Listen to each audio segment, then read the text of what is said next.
What's going on? Is someone hurt? The book's rampaging. We had to evacuate everyone. So I charge into the room knowing that there are sick people who can't really help themselves. All right, so I'll start yelling at it. I'll do my own intimidate. Come get some, ugly! Classic. You are helpless. Okay, well, I'm going to get coup de grace. Nice campaign. Good seeing you. Good job, Jaden. You've successfully 1v1'd me. Well, it is going to do all these grunt and gurs and gogs and I will perform in like kind. Is bacon a religious thing for Americans? It says, experience not required. Just a strong arm and pointy stick.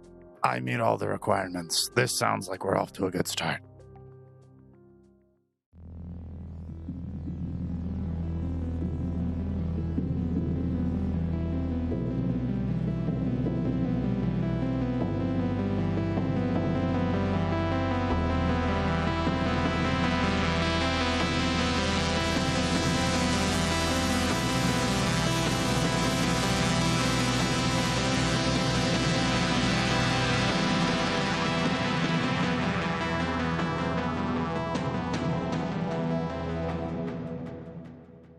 Hello there, foundlings, and welcome back to another episode of the Gate Chronicles. This is Season 1, Episode 36.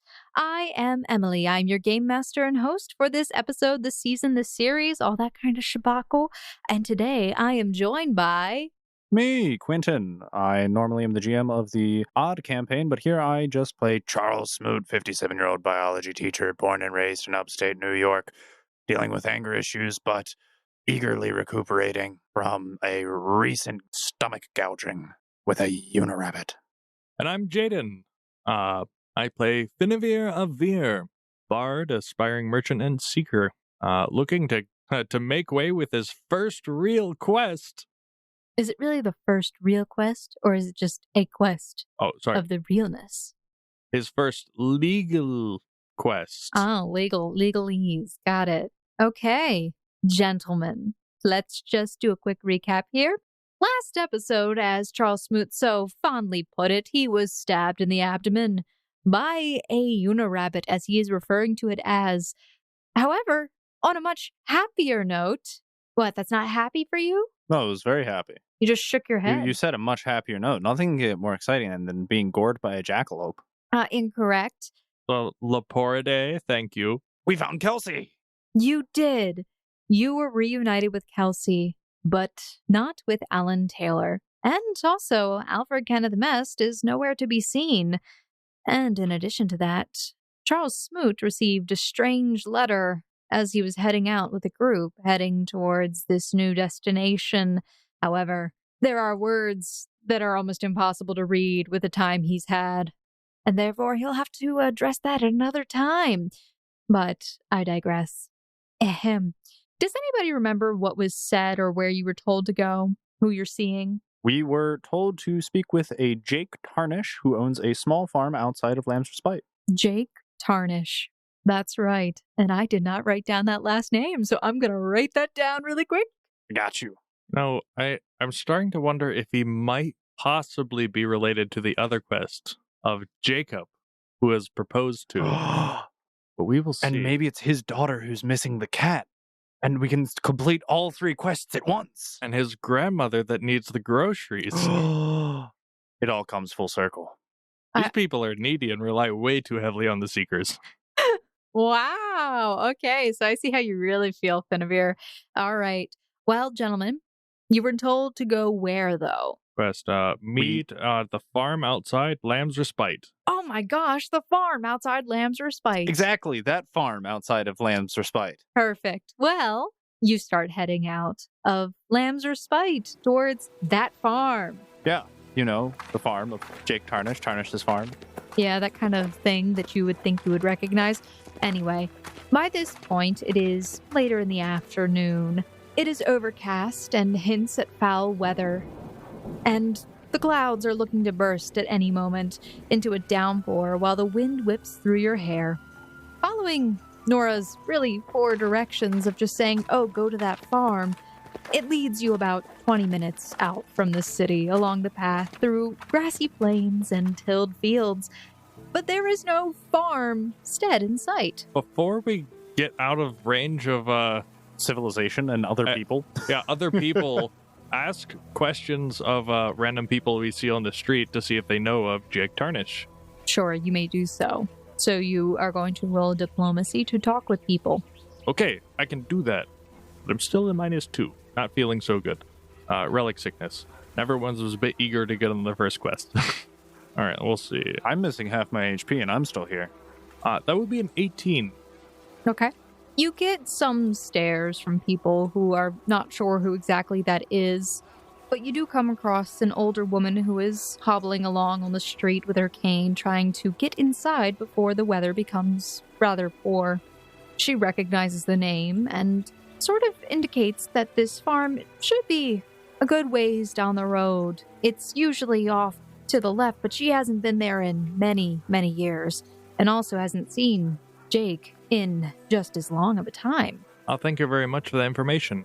Now, Charles Smoot, I know that your character, you yourself actually, are pretty injured. Would you actually want to go right now, or you, how you feeling? Well, with a limp in your step, maybe Finavir will be able to keep up with me. All right, so you give that jab to Finavir.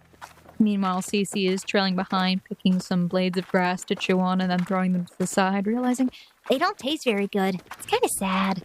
Why do you think grass would taste good? I don't know. You see the animals eat it all the time. Wouldn't you think that if something eats it all the time, it probably tastes good? Not necessarily. Maybe that's the only thing they have access to. But they don't. They also have access to feed like oats and hay. Does hay taste good? I don't know. Why don't you try some? I will. Maybe we'll find some at Tarnish's farm. Yeah, I don't know about that. Mr. Smoot, are you sure you're ready to do this? Why not? I can't disappoint Cici. She really wanted to go out today. What's the worst that can happen? We could die. That's what could happen. Yeah, but see, you sound so excited for it. I couldn't bear disappointing you. Mr. Smoot, if you don't mind me asking, I know you're looking to be as expeditious as possible in gaining rapport and gaining information to get back home, but need you be so, forgive me saying so, carelessly expeditious? I mean, if you want to go home, you're more than welcome to. Finavir, I don't think that's going to make things any better, though. No, I think it best if I still join you. As he kind of like massages his own injury and I guess his feeling from the relic sickness. We'll press on, but with caution. If things get too rough, we're getting out of here. Deal? Yeah, it's generally what you do when you're almost about to die. Very simple solution. Don't. That is a very fair point. Do you have any more of Mr. Mest's health potions? I mean, I drank. Yeah, I got one more. Okay, as long as you feel confident and you can use it, Mr. Smoot. I'll just drink it right now. You could. We could conserve that. I still have a bit of my magic today, although not much left. It might be better to conserve Mr. Mest's potions for, we don't know when he'll be back. Or we could just, buy more from the alchemist lady. The herbalist woman. Yeah, that one. All right, so Charles Smoot pops the cork off of this health potion and chugs it down, and you see that he seems to be more revitalized, and that wound appears a little better, but it is still very present, though not as wholly. See, we're doing perfectly fine. That is really weird how quickly that works. Oh, is it? What kind of healing potions do you have back at your hometown? She looks back and forth, confused, and also not sure how to answer that, until she finally says, "We don't. It's more of, if there's a hole, you sew it shut." Then, wait 6 months for it to be healed. But we do have antibiotics. I've never heard of that one. Bacteria killers. Yeah. Oh, I do know what that is. You do? I'm surprised. Then he's bluffing. I'm surprised that society has already developed an understanding of modern germ theory. That's pretty impressive, actually. I'm surprised you didn't talk with Mr. Alfred more about it. Perhaps you can when he gets back. I'll look forward to it. So, gentlemen, as you are making your way through these fields, you can all roll a perception check. 23 for Charles Smoot. 18 for Finavir. All right. So, gentlemen, as you are walking, as I said, for about that 20-minute period, you continue, and Cici finally kind of exclaims, Where is this farm? We've been walking, and there's fields. and you do see that on either side of you, on the paths, there are a variety of crops that seem to be almost ready to harvest. A golden wheat on the left, some green short crops on the right. You're not exactly sure what they are, but they have been going on for a very long distance, and you haven't spotted any buildings so far. However, there is something very odd that you notice as you are walking. You sort of see that there are almost like burn marks in some of the plants, and there seems to be something that might have shot through them, creating a sort of circle-ish pattern, and it goes through some of the plants all the way through, but you can't see exactly where it ends unless you go into the fields. I wonder what we're out here to exterminate. Well, we haven't met Jake yet, so I guess it's nothing. Just having frog flashbacks. Clarifying question. Did you say that there are circular burn marks in crops? Not from top down. I'm talking about like something is pierced through the crops, as if something is shot through them, rapidly burning away parts of the crops, almost at a downward angle. Okay. Is there anything still on fire, or is it... Nothing is still on fire. This appears to have happened a bit of time ago. You actually notice that there are some areas, though, in the the shorter crops, you can actually notice better that there do appear to be some areas of dirt that are almost raised up, like the dirt was recently overturned. Okay. Can I investigate the turned dirt? Sure. You want me to make a perception? Sure. That is a third 18. Finavir goes over into the short crops, I'm assuming. Mm-hmm. You make your way into the short crops. Are you being careful of where you're stepping, or are you just kind of well, I'm also trying to look for tracks, but aside from that, not really.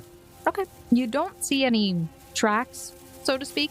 You do see the remnants of plants that have burned up. Most of the shorter plants seem to have been unharmed, but you do notice this overturned area in the soil. Going over and taking a closer look, you see that some of the leaves, again, have been burned, as if something very hot was in the area that burned quickly and then stopped.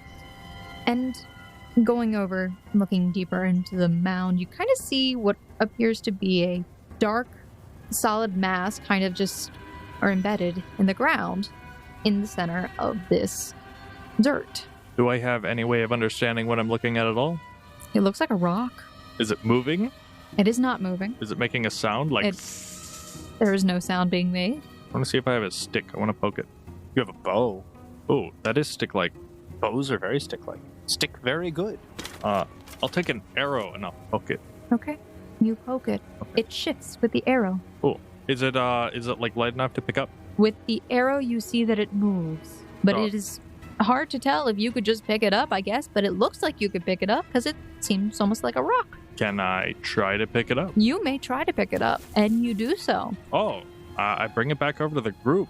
Finavir approaches over to the group holding this small palm-sized rock in his hand, and he seems to show it around. You see that it is a small, black-headed rock. I found this at the center of the, at the epicenter of the burnt crops. Well done, Finavir. You have found a rock. Well, yes, but have you seen a rock that can burn crops? It's a flaming rock? I don't know. Maybe it's a meteorite. Falling from the sky. We are fighting aliens. Aliens? Extraterrestrials. Why are they extra? How extra are these terrestrials? Because they're extraterrestrials, because they're not from this terrestrial space. They're from outer space. So that makes them more terrestrial? Well, it's like other terrestrial in a sense. Then why not call them other terrestrials? I don't know. I didn't coin the term. I just know what they're used. If you want to, and because I'm sure the term doesn't even exist anymore, we'll just rename it. And we can call them other terrestrials. All right. So now you can coin the phrase. There we go. We've got some OTs somewhere out there. Kelsey leans over to Charles. We should be careful referring to it that way. Why? Technically, we're other terrestrials. No, we're from this planet. How do you know? Presumably. That is a presumption we have made, yes. Okay. Would Finn know anything about meteors? I mean, there's lots of fiction out there, but... Do you have anything in knowledge geography? Yeah, lots. You can roll knowledge geography. Taking into a factor him not feeling good, 24! Rolled maximum. Okay. It does not look like anything from this Earth, place, planet, location. Earth is a general term. Terrestrial. Sure it is. Sure it is. So on top of it being potentially from outer space, it also is very strange. Doubly cool. It is strange to you. It doesn't look like anything you've ever seen. You've never had any personal experience with this kind of thing. It seems very strong and sturdy, however. Well, I have it marked down in my inventory. What color is it? It is black. All right. Finavir, as you begin to put it away into your inventory, you do kind of notice that it feels a little bit odd in your hand, too. It doesn't have the same weight as a regular rock, either. Oh, it's like light? Yeah, it feels very, very light. Almost as if it's hollow. It wouldn't happen to be anyway if he could think if this was an egg, would he? He can think whatever he wants. Oh. In that case, he'll likely cut a piece of fabric and wrap it around before packing away in his pack. Kelsey leers at you as you do this, questioningly. Oh, if this is a space rock, perhaps it's valuable. Well, it is light and it does seem sturdy. Perhaps it's something akin to mithril. What a rock. Or wait, Rock. Mithril? Rocks make metal, Mr. Smoot. Oh, no, metal makes metal. Metal is slightly different than rocks. Oh, semantics. Oh, I'm just saying, have you ever tried melting a rock? How well does that go for you? I did try. It did not go very well. Yeah, that's the difference between rocks and metal, bud. It's... Smoot would keep an eye out and see if he could find any more of these anywhere nearby. You see, as you're walking along, that there are several other areas, mostly on the left side where the crops are taller. Charles Smoot would parse his way through the tall crops and go ahead and see if he could find one of these rocks. All right. Charles Smoot, you push your way through some of the crops, and you find one of these meteorites in one of the holes, a little bit bigger than the one that Finavir had, but this one also appears to be black, pitted, and is very lightweight, cool to the touch. So I pick it up and examine it. If you're trying to identify what it could be, you could try attempt a knowledge planes or nature. I'll stick with the nature, seeing as I'm not too familiar with other planes of existence. That'll be a total 26 for Charles Smoot. Okay. This thing does appear to you to be some sort of meteorite. Some sort of rock. Came from the sky, probably burned up in orbit, and embedded itself in the ground. It feels hollow, as if something could have been inside of it, but you're not sure. Oh, what if this was a spacecraft for the other terrestrials? That's why it's dented. Because they crawled out of it. And then they started growing and having offspring. And that's what we're here to kill and exterminate. Oh no, we're not going to go through the whole alien thing. I don't want to have things eating out of my belly. That was only one headcanon theory. Other people say they built the pyramids. Interesting. I hope we're not fighting aliens, though. Well, only one way to find out. We gotta speak with the man, the myth, the, as far as I'm concerned right now, legend, because we've never met him, Jake Tarnish. Okay. So we keep walking further down the path, I guess. Anything else you could think of? No, not unless anything else strikes us as odd. Smoot would be keeping an eye out on the left-hand side, as that's the direction that the elderly woman mentioned that she recalled his farmhouse being. All right. You all continue walking, the thunder roaring and rolling overhead. No breakage in the clouds yet, and no rain so far. A little bit further down, and you finally come upon a second worn path with two deep grooves on either side, surrounded by tall, golden crops. It branches off from the main road. Well, if I was betting man, I would say this is where we're supposed to go. Well, it's on the left, and it's a path. We can take it if you want. We don't really have any better directions. Onwards, I have a stick now. And you see that Cici, while she was walking, has managed to gather herself a rather large stick. Oh, are we still near the golden hay? Golden hay? The wheat. Yes, that is the crop that you are walking by. I want to snatch up a single strand and like pluck it out and put it in the side of my mouth. Okay, you do so. I'll wait for my moment. Whoa, Finavir, isn't that stealing? Great is good. That's someone else's property, Finavir. I was just demonstrating about the consumption of... The consumption, isn't that a fever? Is that it? That is a term for a really severe fever. Oh, no. I'm not sick. Never mind. I flicked the gold piece away. Never mind. That poor man's crops. You just wasted it and threw it on the ground. Like you didn't even care, Mr. Finavir. No, you're right. Waste should not be. I go and I pick all the kernels. All right, you get like 10 kernels. You're not very expert at this. 10 kernels of wheat. Grind that up, you could have like an eighth of a tortilla. No, this is not even a bite, man. So, this path is before you on the left, and the rest of the road continues onward ahead. Go left, you go straight. You're gonna follow on the leftward path. All right, you turn left, according to Charles Smoot, who starts walking down that way. Yep. Oh yeah, on the trail that someone else blazed. I may be injured, but I feel like I can still take more of a hit than you can. So I guess I'm gonna lead the way. I'm inclined to agree with you. If I were to take a hit such as you did earlier, I'm pretty sure that would have been the end of me. You guys begin walking down this left path. It actually takes you a good ways down, about a 10-minute walk off the main road. The tall golden crop on the sides of you, yes, this golden wheat, is mostly blocking your view from the world around. You're really just being enveloped by it, and you finally do come out from it into a small opening, which actually is encircled entirely by this crop. Are they in pajamas?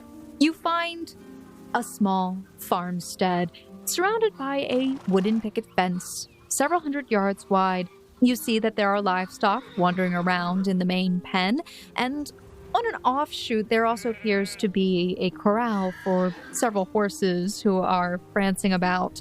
At the very center, you see a small, what appears to be house, and to the left, you see a barn.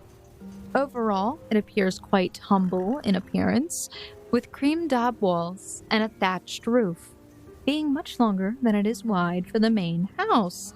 You see several berry bushes and flower beds surrounding it, but they do not seem to be faring very well against the goats, who are constantly walking over top of them and plucking at the berries. And you see, as you get a little closer, there appears to be an older man sitting on the porch in a rocking chair, slowly rocking back and forth. As he approaches, Charles Smoot would wave and kind of question towards the man. You, Jake Tarnish? He continues to rock as you say that, and he looks at you. Who's asking? Seekers. We saw your post in the guild hall. Seekers, eh? Yeah, I'm Jake. What do you want? It's more of a matter of what you want. I would guess you had a quest pinned up on the board regarding some extermination. Weren't really any details. Don't really know what I'm supposed to be exterminating here. Well, come on in. Don't just stand out there. Storms are coming. Thank you kindly. I would motion for the rest of the party to approach, as we are walking towards and into the house, presumably. You walk towards the house. He does not let you enter. In fact, you have to go through a small gate to get through. It appears that one of the goats is attempting to get out as you come in. Can I handle animal it? Absolutely. 19 for Charles Smoot's handle animal. You push the goat back from the door, or from the gate. You push the goat back from the gate, and you keep it from going out. No. You're not allowed to escape. Because later I need to come back and put you in pajamas. Mr. What? Oh, you've never seen goats in pajamas, Cici. It's one of the cutest things. I don't How can you put goats in pajamas? Specially made goat pajamas. You hear Kelsey sort of snicker behind you as you walk in past. The glory days of Tuyub. Ah, Tuyub. I knew it well. All right. As you approach closer to this man, Jake, you see that he is an older gentleman with very tan skin, deep brown eyes, with that thick southern accent he's got going on there. You see that his hair is messily tied up in a bun which sticks through a hole in the top of his straw hat. His beard is very long and unkempt. So, you're here on a mission, and Yeah? I just need you to point and say what dies. He gestures over towards the barn. over at the barnyard, you see. I'm sorry, you're gonna have to slow down there, sorry. Finavir. Oh, I'm sorry. I'm a little He's a little slow. hard of hearing. Yeah. All his earwax. And I could kind of put my pinky in my ear. It wasn't you, Mr. Smoot. I did. Finavir, you're more of a natural linguist. Well, he said over there, you see. Uh-huh. Yeah. Well, you hard of hearing? Yes, I am a little hard of hearing. Unfortunate for you. Yeah, you know, back in grenade almost blew off both my legs. That's all. That's a bold-faced lie, but no one knows. Smoot always wanted to be in Nam, but he never got the It's chance. still a bluff. The dream will live one. Total natural 20. I don't know what Nam is, but all right then. Anyways, you said something about in the barn. Oh, yeah, over there in the barn. What is it exactly? Yeah, thank you, Goat. I'm questioning this too. You see as this little black spotted goat sort of hops up over towards you, Not now, Constance. and he sort of shoos her away. He says, fine, follow me. Don't you touch anything, though. Except the thing I'm gonna kill. Precisely. Fair enough. Well, I'll trail back and be like, they're like a perfect match. As I approach the barn, I pull out my greatsword. Why are you putting out now right now? What do you mean? There's gonna be something to kill, isn't there? You always gotta be on guard. You never know when someone's gonna jump you. That's why I don't like you seekers. You jump into everything, you barely even get any information first. That's very simple information. I'm here to kill something. Calm your fighting spirit, Mr. Smoot. I'm sorry, I never got my revenge. I have a lot of pent-up emotions. Well, we'll find a very determined rabbit for you sometime. You want rabbits? No. It's fine. Anyway, What were you going to say? I say, are there any rabbits bothering you in your crops? I don't think that's what we're here on, Finavir. not too much. Weather problems. He starts going over to the barn and begins to open up one of the doors, heaving against the latch that's on it, and he starts to explain. Everything was fine, you see, until a few weeks ago when the Skyrocks came crashing down into the barn. Broke down part of the wall in the storage room. Moved what I could, but it's getting really hard to do it when I'm older now. He opens up the door and he gestures inside. So the problem has been the dang rats that keep coming up and eating all the supplies I got. Couldn't move them all. All right. Now, I need you to understand. I lived in a place where rats could be up to this big. How big are we talking? About that big. All right, small dog size, perfect. Variety sizes. Variety of sizes. Oh, no, the small ones are going to be really hard to hit with this big one. Well, I had 3 cats, but unfortunately, when I sent them in, they didn't come back. I haven't seen them for a few weeks now. Yeah, the rats can kill the cats if they get big enough. In fact, it's been a bit of a more rough problem because none of the animals want to go back inside the barn. Fair enough. I wouldn't want to go in there with murderous rats either. Oh, down. He seems to look over towards one of the horses who is braying at him and nodding its head. All right, so clear the rats out of the barn. That's all you got for us? Clarifying. Perfect. Yeah, you're gonna clean out. Get rid of the rats. Don't touch anything else. Depends on how many rats we're dealing with. Oh, I hope it's not a swarm. Oh, don't be a swarm. That devilish grin of yours worries me. Well, go on and get in there. All right. Smoot takes the old man's gesture and goes on ahead into the barn. I suppose this would be an appropriate time to make sure the crossbow's loaded and ready. As you guys enter into the barn, you hear as the deluge begins and the rain begins coming down heavily. The barn door closes loudly behind you, and it appears that Jake has abandoned you to the inside of this place. As he instructed, he said something along the lines of there was a storeroom, and that's where the problem lies. You see, upon entering, on your right, there appear to be 2 stalls that are empty with fresh hay that has been placed and 2 troughs of some sort. And all the way at the north end of the room, there are 3 other stalls, but it appears one of them is in the process of being cleaned with, Grumpy's poop. The horse poop, presumably, is being shoveled into some barrel there for you, wheelbarrow. In another stall, you see that there appears to be hay that is being stored, and also to the very far right of the room, there is a large Hey, Bale. You don't exactly see from where you're standing, though, as you come in this storage room, but you do see directly to your left that there appears to be a door leading to another room. And maybe the rest of the barn extends just past that as well, and there may be something back to the left that you can't quite see yet. Well, nothing speaks storeroom, more like a closed door. So Charles Smoot will approach the closed door directly to the party's left. You go over to that door and you attempt to open it, but as you reach for the handle and you jiggle it, you find that it is locked. I hope he's not so old that he has thus become senile, and presumably this will not be the storeroom if it is locked and he expects us to get into it. Maybe we take a look around, and if this is our only alternative, well, I guess we'll just have to go get Jake and have him let us in here. If I might make a suggestion, I'm no stranger to hunting vermin, except for I wasn't the one doing the actual physical hunting part last time I was a part of this. We had some vermin problems back in the farms near where I grew up. We found a nifty little combo trick. One of my friends with a bow and myself with my music. It seems that many creatures of the world are quite appreciative. I say harmonious sounds. Oh, are we gonna have a Pied Piper situation? By all means, sing the rats a lullaby and lure them out. That doesn't actually work. Does it? Really? I'm gonna stick with that canon and say yeah. Okay. We'll see if it continues to work. Cici seems quite enthralled with this idea. All right. So I'll I'll put away my crossbow and put it back on its hook and break out my loot. I'll lean up against that post in the center of the barn there and pose a comfortable stance and begin to play. All right, Finavir, as you begin to walk past the wall of this room directly to your left, you actually notice there seems to be another room that is right next to one of the stalls, but it looks like the entrance to it is down a wide hallway, which also seems to lead to some other large barn doors, which you now assume must lead out into the pasture where the horses are.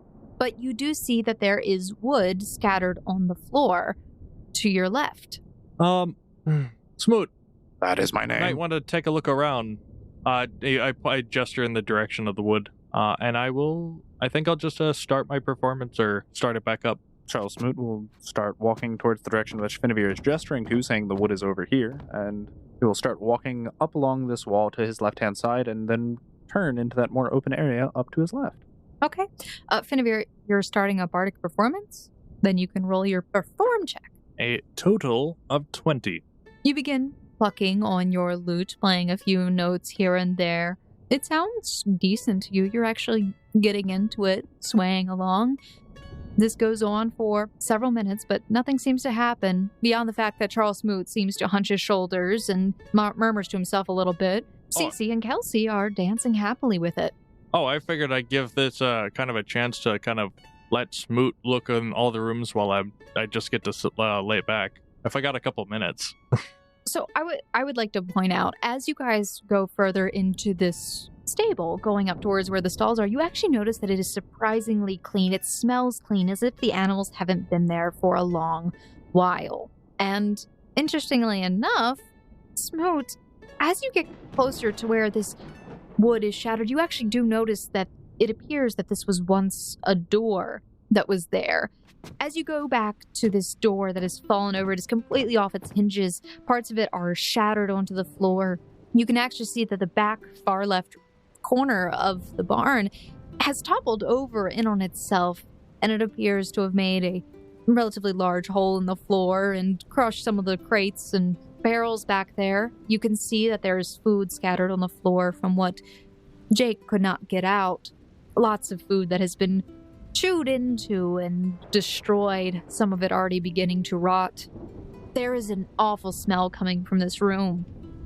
And, in fact, as you go in, I need you to make a fortitude save. Best save for a roll.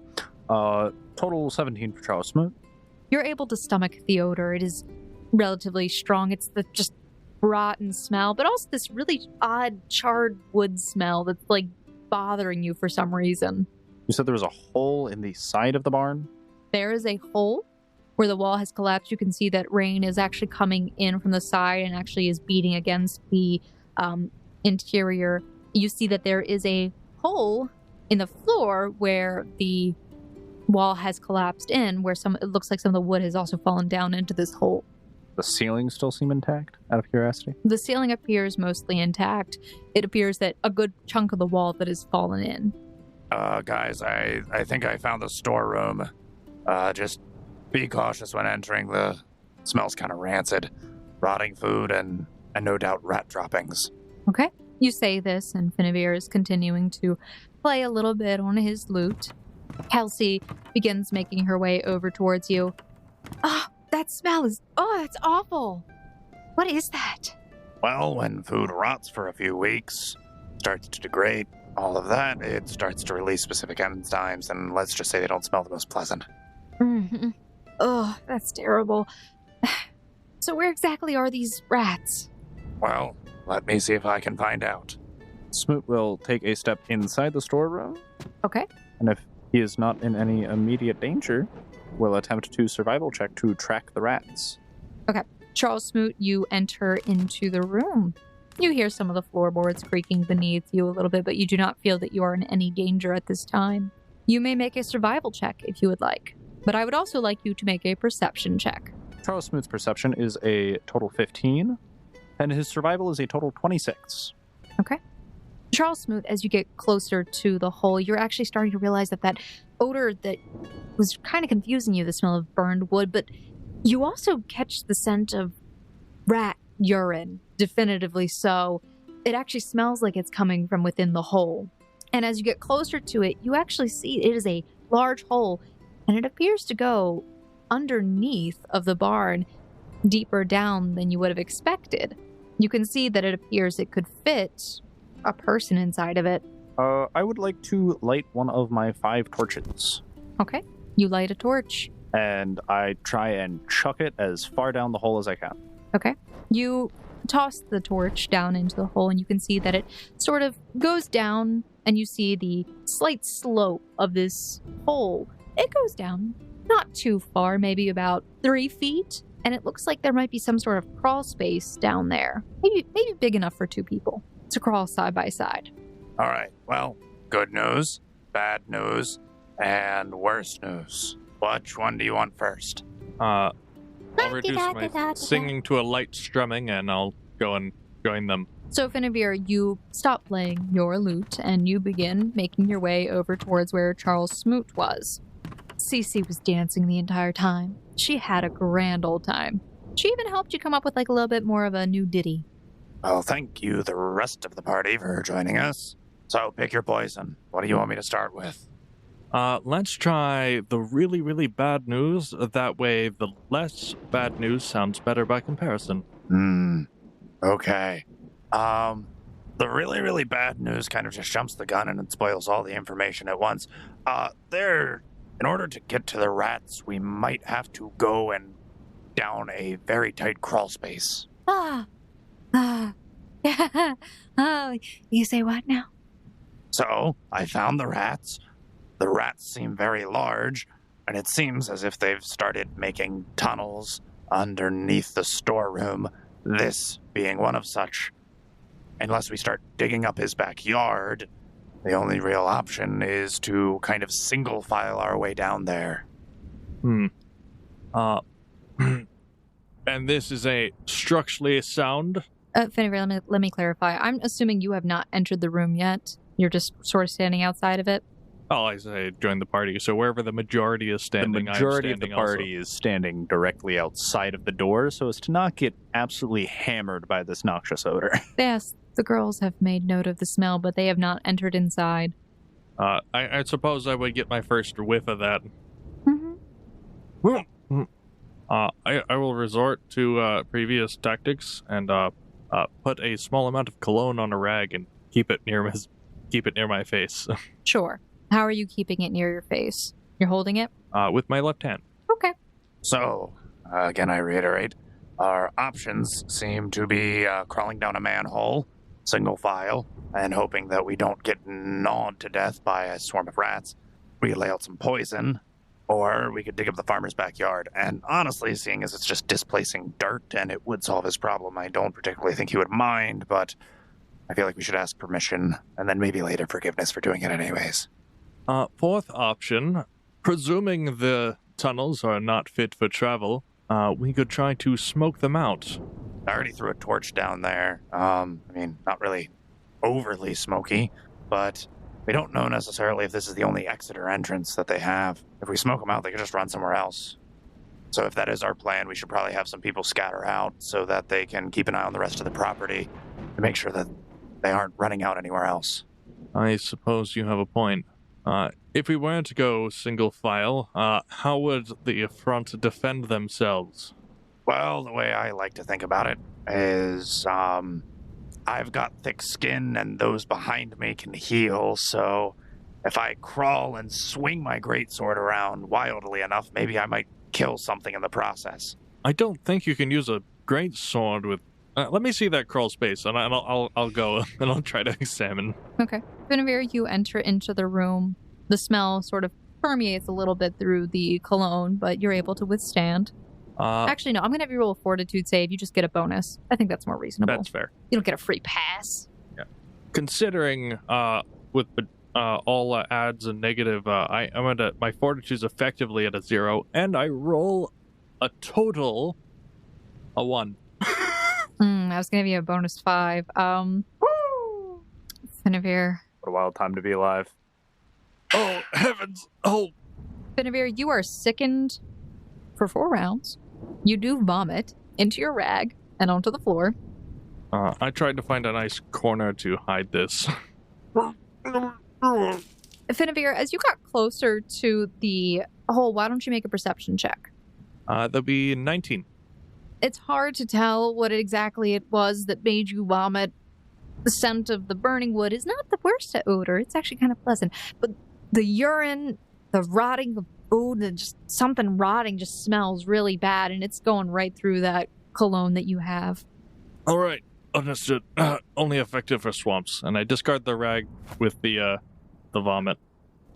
You hear a sort of restrained kind of gagging sound behind you as Cici sort of walks away from the door. Oh, I can't watch other people throw up. That's gross. So sorry. At this point, I'm used to it. Correct me if I'm wrong, but knowledge dungeoneering can be used to determine the structural integrity of an underground area. If you're in it. If I'm in it? You have to examine it. If you're looking at it from above, you're at a penalty. You have to be within the structure, at least. So okay. You could examine the top. Then I'll stick my head in. I'll get enough to get the first area. That first area. I'll be in it. Okay, make another fortitude save. Doesn't the sicken penalty put him at negatives as well? Mm-hmm. I think it's a -2. Mm-hmm. It applies to attack rolls, saving throws, damage rolls, skill checks, and ability checks, -2. So like everything. So you're at an effective -4 to everything. Well, it's only for 4 rounds, so that's 6 seconds of each round. So 24 seconds. That's over. It's just... Okay.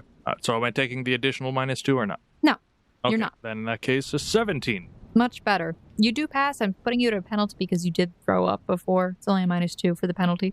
But you do manage to stomach it this time. After all, you've just vomited out everything that you've eaten today. Bacon and eggs. I suppose this would be sacrilege in America, he thinks to himself. So you stick your head down there? Yes, and I'm trying to determine the structural integrity of these holes. So, Smoot, you see as Finavir sort of leans over, squats down, and kind of leans his body over into the hole, hanging off the side, taking a closer look. You can roll knowledge dungeoneering.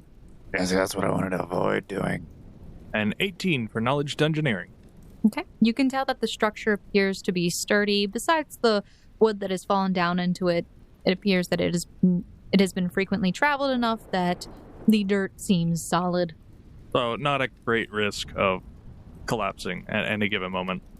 Nope. But I also would like you to understand, as you stick your head down further into the hole, you can see some of the lights illuminating down there, and you see a sort of mass laying further down, and you get hit by that smell. strong, rotting smell. Can I perception the mass? It is very dark down there. It's probably low light. Threw a torch down there. I'm aware. It is further down, where it is no longer visible what it is. You can see the shadow. I will It's like a mass of some sort. I will pull out a candle and use the already lit torch to keep using the flame from the candle as material, and I will do the trick with the light cantrip. I will keep moving closer until I'm close enough to examine it. Finavir. So Finavir... I see something. Just a moment. So Finavir Yeah, what if it's a rat and it mauls you? So Finavir hops down into the hole and begins squatting, and then has to lay down into the dirt, getting his clothes somewhat dirty, and he begins crawling his way towards the mass, getting as close as he needs to, until it is dimly lit enough that he can see what appears to be the figure of what was an animal of some sort, but it does appear to be rotting, and it's hard to tell exactly what it is without getting much, much closer to it. I will get as close as necessary. You get right up on it. Yep. All right, you get up to it. I need you to roll a fortitude save. Okie dokie. 13. Okay. You see the remains and mangled body of a cat. Its corpse is beginning to rot. You can see its intestines have fallen out onto the ground, and parts of its fur are ripped off as if something was eating it. The smell is quite pungent, and you will feel sickened once again for 2 rounds, 12 seconds. So I will not want to be crawling past this later, and I will grab by its leg and hope that most of it comes with it and drag it out of here. You grab its leg, and as you start pulling to drag, you feel the and you hear as the leg rips off of the body. Ugh. I try another leg and do it again. You are successful at dragging this creature's body with you. I take it out of the hole, and it's like, viewer discretion is advised. You see Cici come around the corner and be, Oh, come on, Mr. Finavir. That's just terrible. oh, poor kitty. It is. I've never been fond of cats, but this is, too cruel. Disgusting. Nature. I'm going to take this outside and then come back. As he is heading outside to dispose of the cat, Charles Smoot would also begin making his way outside and noting to the girls to kind of stand aside away from where the potential danger is, as as Charles Smoot is going to attempt to address Jake Tarnish. So, you both head outside, Finavir holding this dead cat at arm's length, walking out, sort of gagging as he goes. You can kind of feel as one of the limbs starts giving away again, and you have to readjust so it doesn't drop. And Smoot, you follow out after him. You do not see Jake Tarnish outside. In fact, it appears that there is a light lit inside of his home through the window. I would approach the front door and knock on it. Make a perception check. Total 24 for Charles Smoot. As you begin walking up the stairs to the porch, you catch a glimpse inside the one window, which has shutters on it, but they are not, well, kept. It appears to be in somewhat of a sort of shambles, but you catch a glimpse of Jake sort of sitting by a fireplace, and he actually appears to have the white and black speckled goat on his lap, and he's petting her, and he seems to be talking to the goat. You also notice, though, that a lot of the animals are still outside, most of them hiding on the porch underneath some shelter that they have found there. The horses are standing out in the rain. Some of them have actually taken shelter in what appears to be a nearby overhang, but they are not going anywhere near the barn. You go up to the door and you knock on it, and a few moments later, Jake comes to the door. Are you done? Not quite. These are the options as I see it. You definitely do have a rat problem. We looked at the storeroom. There's a pretty big hole. So, our only options really are to lay out some poison and hope they take the bait, or we could try smoking them out, but I wanted your discretion before we attempted the latter option, just in case we caused anything else to catch a light. I need you to take care of them dang rats. Can't get the animals back into the barn. Constance's courage can't feel that constant courage if she's too scared to go in the barn. Fair enough. And to whatever closure it will make you feel, one of my associates did find the remains of one of your cats. You can see that his facial reaction is negligible, but you see that he, who is actually currently holding that goat that he has called Constance Courage, he seems to hold her tighter. Well, we'll do what we can to clear out these rats, hopefully before the end of the day. All right. So, Finavir, what do you do with the cat? At the moment, I just lay it kind of right beside the door. All right, and you go back in. Yeah, that was it. Finavir, you see as Charles Smoot starts coming back, while you have the door sort of open waiting for him, and he returns. All right. Well, our options are kind of limited, I gotta be honest. Finavir, how big did it look down there? Sizable enough to fit all of us? Oh, I mean, not side by side, but potentially. If we all went down at once, it'd be kind of cluttered. I think that there's very little that we could do if we all went down at once. So should some of us stay up here? I don't understand what the plan is. Well, ideally one or two of us would go down at once, and the other would stand here on standby just in case something were to go wrong. And we'll take it from there. Alternatively, we could try your idea of smoking them out. Like I said, I don't particularly know if there are any other avenues for their escape. We could have the ladies stand outside to see if they see anything while we start up a fire. Maybe we could use some of the dry hay or any of these fallen wooden debris around here. Stoke something up. Huh. It's raining, Mr. Smoot. Do you really want to have us stand out in the rain? How long do you think that would take? Finavir, as you went down there, you saw the tunnel seemed to go on for quite a while, and you're not sure if smoking them out would be a reasonable option, depending on how much smoke you would have to make. Yeah, I'll voice this as well. Considering the size of that, it's not like the rats of back home. These things are likely quite sizable. To make tunnels of such size, they're likely larger than the farmer had previously indicated, if I had to venture a guess. But due to the size of the tunnel, I don't know. I cannot think of a way that we could come up with enough, deterrent to fill the tunnels.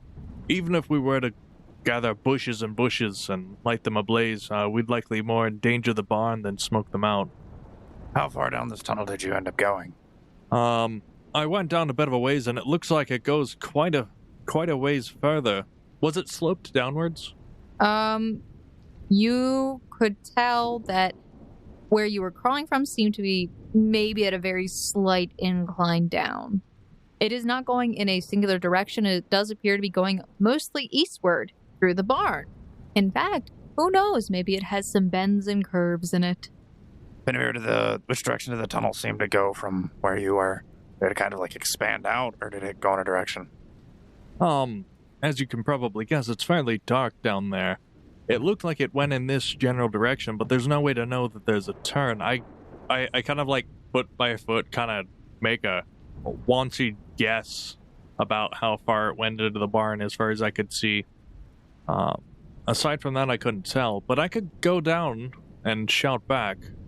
Wouldn't you want Mr. Smoot to go in front if he's supposed to be the big meaty guy? Perfectly fine by me, but I would also say that because I'm a big meaty guy, I might be a little bit harder to pull out. You shouldn't call yourself fat, Mr. Smoot. I didn't say it, I implied it. And I'm not fat, I'm well-toned and stocky.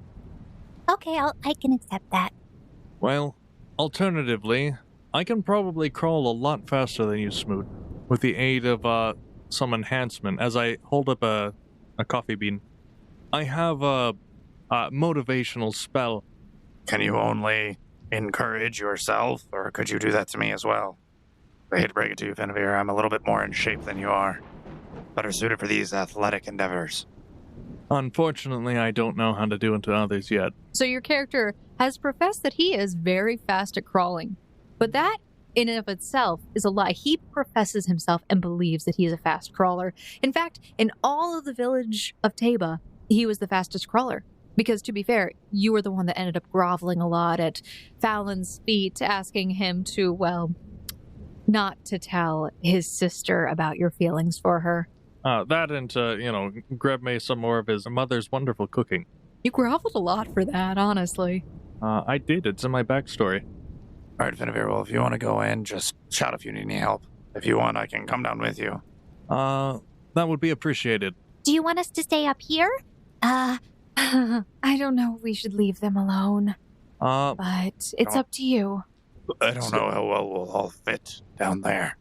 Stay near the exit. We'll shout for you and let you know if it's clear, and or if we need any help. I think you guys will be okay. Just don't play the lute while you're crawling, and I think you'll be good. I'd be impressed if he could do that. Why stop the man's hopes and dreams? Let him try. Has to do a back crawl He's crab walking. with his shoulder blades. Yeah. Perfect. Shimmying on. All right, so gentlemen, do you go down into the hole?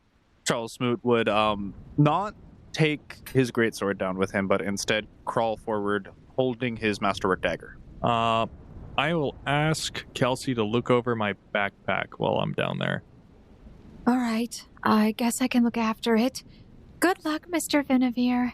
Yeah, good luck, you two. Don't die.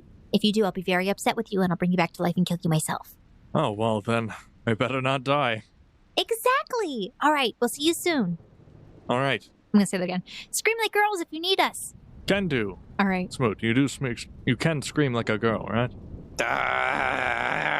Oh, please. That's the spirit. Please never do that again. All right, let's go. Charles Smoot pushes himself in front of Finavir, gesturing as if to say, I'll go first. I don't want you to be in harm's way immediately. And he puts himself down inside of the hole and gets into a position where he can begin crawling. Do you pick up the torch? Was it still burning? Torches burn for a while. Yep. Okay, sure. Yeah, I'd pick up the torch and kind of crawl with it in front of me. You feel the heat of the torch as you pick it up and begin crawling with it as it lights your path down the tunnel. How long does your light spell last for? I feel like it's going to be like a minute per caster level or something. No. 10 minutes per caster level. So 40 minutes. Okay. But I did use, we went 60 feet and 20 foot per kernel, so I should still have, 7 kernels left with the light spell on them. Did you cast it on all of them? Yeah, remember I took a minute to cast it on the kernels in my hand? He's saying he cast light on all of the kernels that he had, but he has only used 3 of them. So as long as it hasn't been 40 minutes since his initial trip down. Yeah, no, then they're still lit. Oh, I can't really use my hand or carry them very well, so I'll pocket them for now. Okay, your pocket glows with illuminated seeds. So Charles Smoot's just army crawling, torch in one hand, dagger in another, trucking on forward. The odor from the rotted cat still permeates the air, and in fact, the lingering scent of that, along with the pungent aroma of rat urine, fills your nostrils. But you both, being used to this at this point, begin crawling your way further down the tunnel, farther past where Finavir had pulled the cat out from. The tunnel seems to go on for a good while. Your arms start to get a little bit sore with all the crawling. How long would you go on for? Or would you be willing to go on for? What would be the appropriate skill check to determine, almost like cartography, keeping like a mental map of the trajectory of the tunnel? If you're trying to recall something from memory, that is going to be your character's intelligence. I don't have knowledge engineering, for example, so I don't know if that would be the appropriate check, right? Knowledge engineering is the appropriate check to recall knowledge of how a tunnel... If you're trying to memorize the layout of something, I would say you can, sure, if you could make a straight knowledge check. But if you are trying to, for example, understand how the design of a dungeon is, we would make a knowledge engineering check to see, how old is this stone, all that kind of stuff. So, if you don't have it... I certainly do not, so Smoot would have to shout back to Finavir. Hey, try and keep track of where we're coming and where we're going. Perhaps we can figure out where this leads. Let me know if you notice any patterns or something like that. Finavir, having already made a knowledge dungeoneering check on this, would not be able to make another one unless he moved into a different area, but as far as he is aware, it does have a slight incline, and as you guys continue onward, the slope gets a little bit steeper and goes deeper.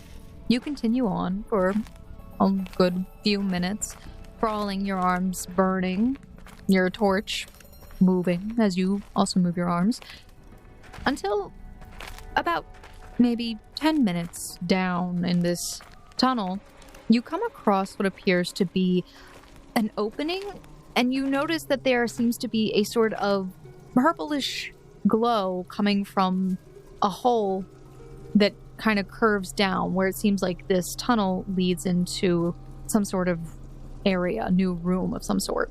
Oh, a room. Is it big enough to stand in? You are in the back, Finavir.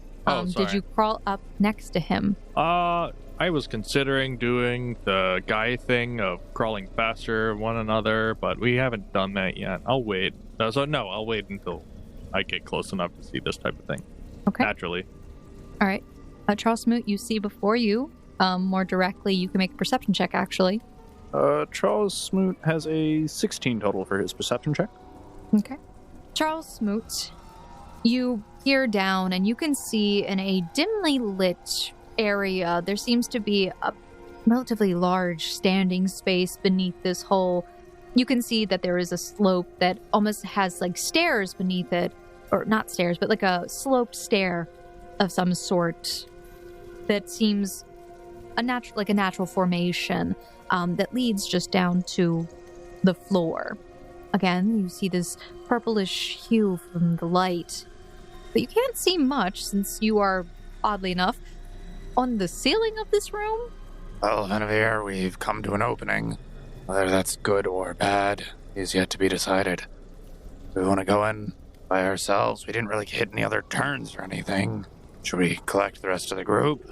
We could probably all fit in here. Does it look like we could fit more people in? Is it more spacious there? You crawl up next to him and you peer through the hole.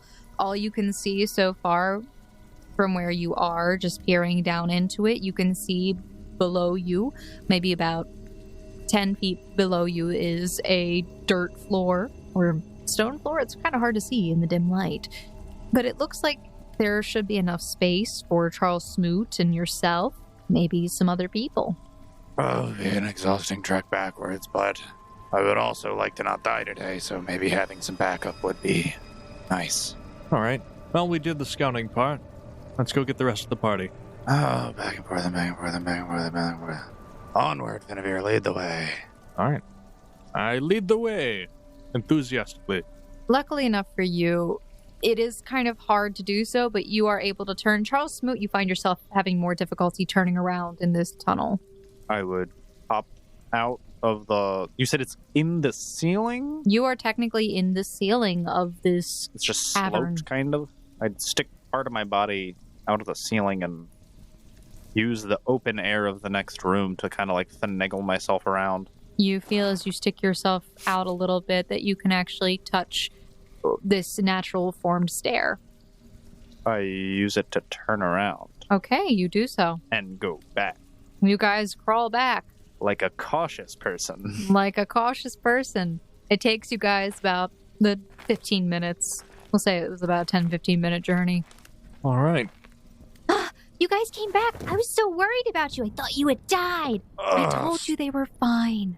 My forearms and triceps feel like they're going to die, but thankfully we all made it in one piece. Well, what did you find? Oh, that's what makes you feel like you're gonna die.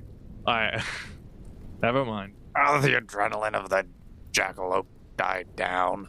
So, what did you find? Well, after a brisk 10 to 15 minute crawl around about almost a quarter of a mile away, there does seem to be an opening where this tunnel leads. It's kind of strange that the rats only went in one direction.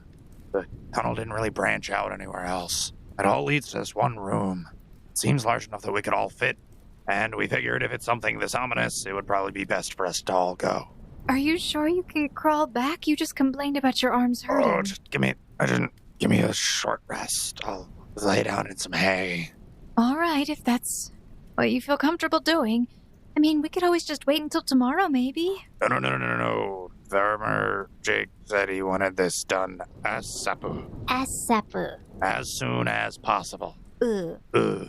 I had a Japanese kid once take my biology 101 class. He taught me a little. What's a Japanese kid? I mean, I understand the kid part, but what? It's a foreign country. They speak a different language. How many foreign countries are there? Well, Are you just making these? I think he's making these up, Mr. Finavir. Watashi wa Charles Smoot desu. Kelsey shakes her head. What Mr. Smoot is trying to say is that he's a senile old man who is just daydreaming about things, right? Well, I'm not daydreaming about this giant purple glowy room, so I feel like after me and Finavir recoup ourselves, we should probably head back down there. I will vouch for this weird purple room. All right. I'm not looking forward to crawling in the dirt for that long, but I guess that's what we're here to do. Yes, an adventure. This is exactly what we were looking for. All right, ladies, follow after me. And Charles Smoot would plunge his way back down into the depths. Charles Smoot did not even give himself a chance to rest. He said, let's go. Yep. And unless anyone is protesting. Cici happily jumps in after you. There's no right answer anymore. You got all the crazy down in the tunnel already. No. This is just it's created a pseudo inappropriate situation here. This happens all the times in books and movies. What? I don't understand. Oh yeah, well see, no, Smoot went down, and Cici went down, which means Finavir's options are going behind Cici or going behind Kelsey. Either which, well, I guess Finavir will gallantly take up the rear just to make sure, and he will add cost to his safety. Make sure that there are no inappropriate forward glances. Okay. As you take up the rear, you space yourself a appropriate distance from the rear. There you go. All right, so everyone heads down into the hole. Kelsey awkwardly climbs down into it, adjusting her jacket, trying to keep her undershirt as clean as possible. And she begins crawling after Cici and Charles Smoot, and Finavir follows up behind, leaving enough space for Jesus. And you guys crawl for a long period of time, those 10, 15 minutes, until finally you reach that hole. And Charles Smoot, you are at the front of the pack. Charles Smoot will crawl all the way through this time, taking his way cautiously down this natural forming set of steps or slope of sorts, and brandish his torch to the best of his ability in an attempt to light up the room. Okay. Charles Smoot, you step down in there, and before you, as you wave your torch around, you actually see the room is dimly lit, and you see that surrounding you is this cavern. A short cavern, nowhere near comparative to the one that you had recently adventured through for the trial. You see around you a variety of fungi that have this bioluminescent glow. Most of them have this purplish hue to them, and some have a blue hue. Overall, it appears mostly empty in here. Besides that, why don't you roll a perception check for me? Charles Smoot has a total of a 13. Okay. As you begin looking around the room, you hear as some debris begins to fall from the ceiling, and you notice that Cici is climbing down. Her dress gets a little stuck on one of the rocks above, but she manages to get loose and tumbles her way down. Oh, ow! You don't hear too awful much going on down here. Maybe the occasional sound of scampering. Nothing that sounds nearby, though. Well, come on, ladies. Best not dilly-dally. The night's not as young as I'd like it to be. Let's try and get this done with. Kelsey then, a few moments later, climbs her way down, followed by Finavir, who may also roll a perception check. Alrighty.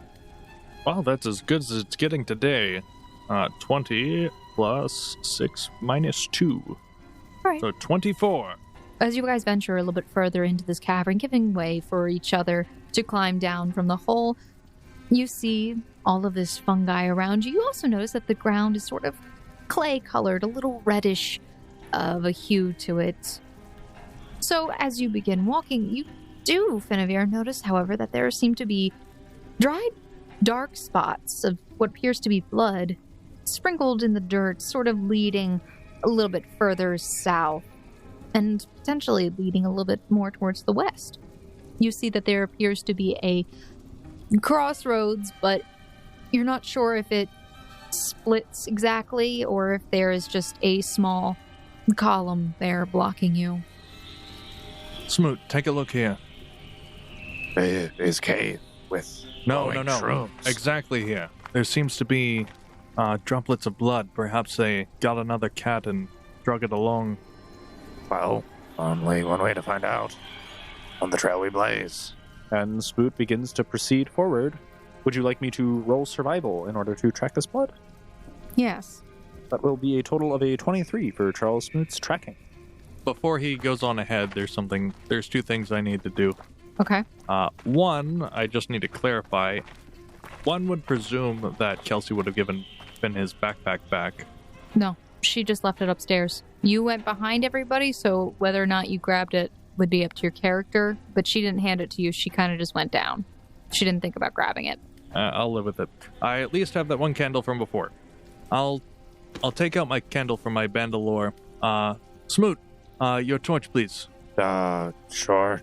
I'll light it and cast light on one of the kernels of grain from before, and I'll drop it at the exit as to mark it for later.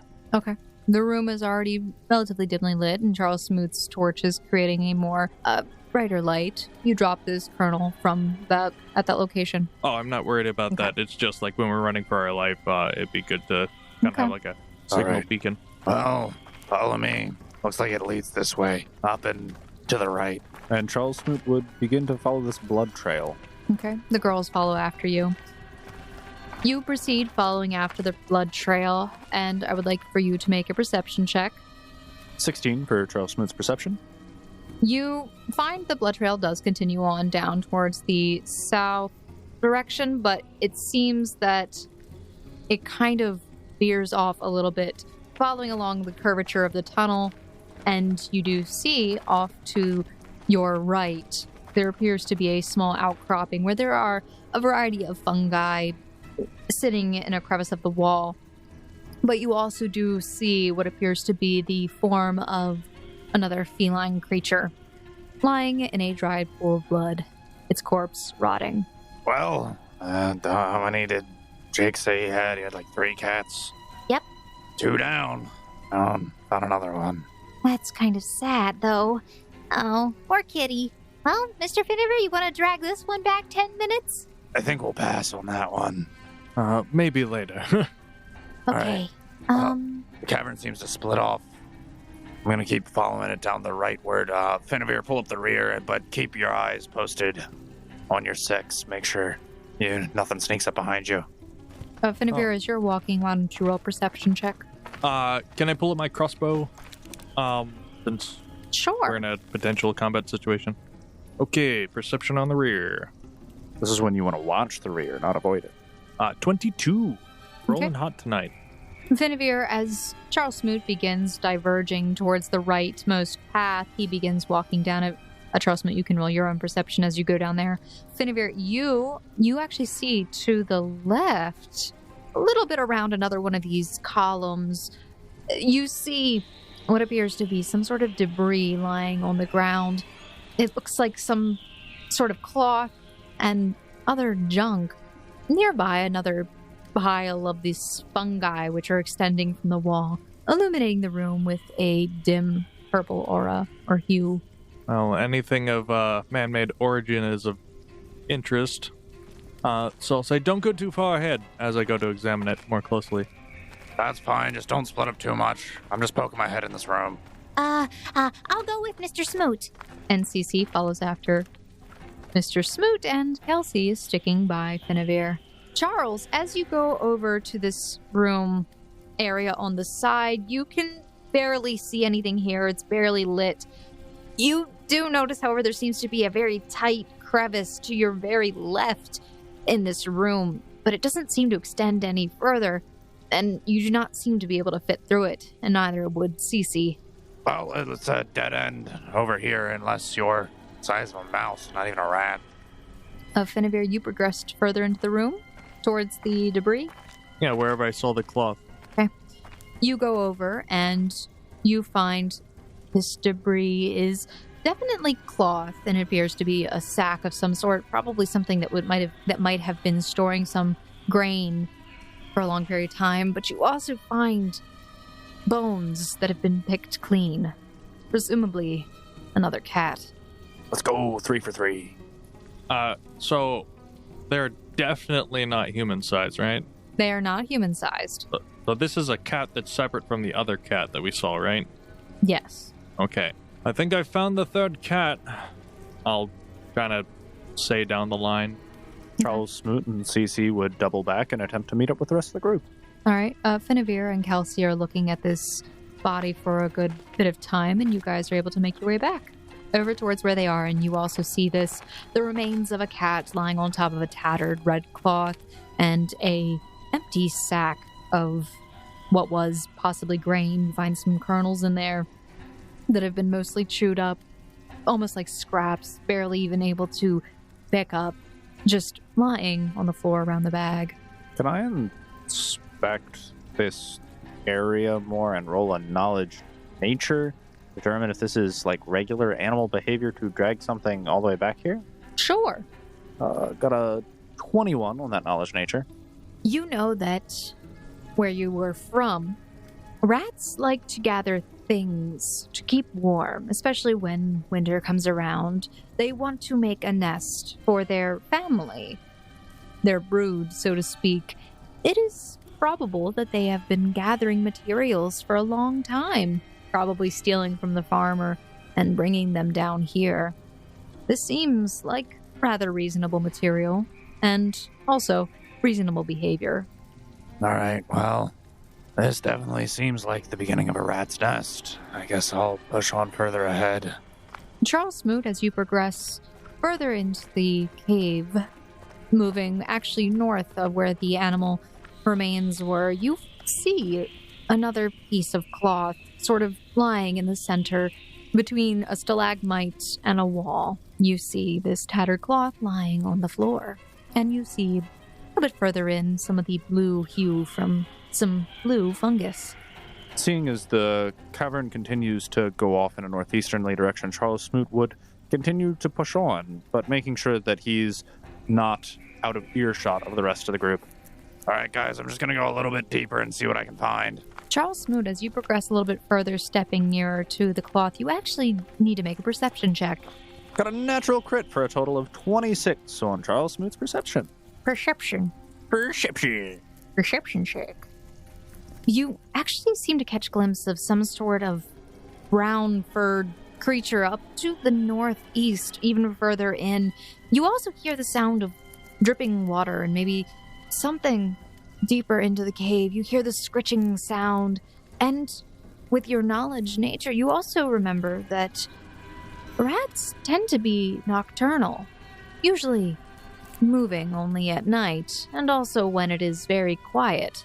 Little risk of being seen. All right, people, look alive.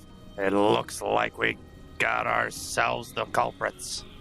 So, Charles Smoot shouts back to the group, and as he does this, his voice echoes throughout this cave, and all of a sudden, you hear the loud screeching and scratching of dozens, if not hundreds of rats, and you see as the brown-furred mass ahead of you rises up on its haunches, and its fur stands on its hackles as it hisses at you. And that is where we're going to end off this week's episode of the Gate Chronicles. We'll have to get into combat next week. Thank you, Foundlings, for listening to this week's episode of the Gate Chronicles. We hope that you enjoyed, and you will continue to follow along on this adventure inside this universe that we have created here. If you've enjoyed today's episode, this series, or overall the podcast in general, hey, consider leaving us a rating and a review on whatever podcast listening app that you are on, or through things like Podchaser or iTunes if you're able to. You can support the podcast in other ways by sharing with your friends, telling somebody about it, and actually sitting them down and putting it in their ear holes, or take them on a long car ride and just turn it on and then don't tell them what's going on. Just throw them in the story out of nowhere. Bada bing, bada boom. You did it. Or, you can also go to our website, Missing Role Player Found. That's missing, ROLL, playerfound.com, and picking up some merchandise where we have hats, stickers, t-shirts, and more. Again, I am a big fan of the hats. I have 3 of them. And if you want to be even cooler, consider going to our Patreon and donating to the podcast monthly. Your donations go directly to supporting us and creating the podcast. It's really just towards the things like website and hosting and music and editing. Yeah, okay. I'm sorry about that last part. But yeah, so consider doing that, guys. And in return, we give you some bonus stuff like bonus content, bonus episodes, early releases, GM notes.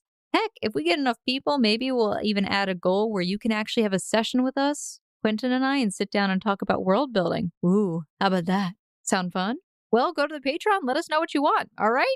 So, Foundlings, we'll see you next week on another episode of the Gate Chronicles. Bye! Bye, guys. Bye.